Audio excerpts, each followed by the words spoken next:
El ICAP también es de los que prestamos el servicio del turno oficio.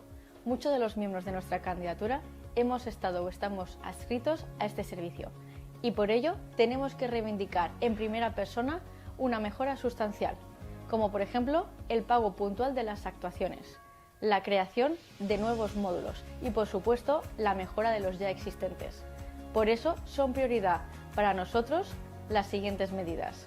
La dignificación de los profesionales de la abogacía que prestamos este servicio, y esto engloba desde exigir el respeto a las administraciones, no permitiendo ni agresiones, ni desprecios, ni inferencias en el ejercicio del turno de oficio, hasta hacer llegar a la sociedad cuál es nuestra realidad y la importancia de nuestra función social, mediante campañas divulgativas. Togas limpias. El colegio limpiará semanalmente las togas para que no tengamos que ponernos togas que andan solas.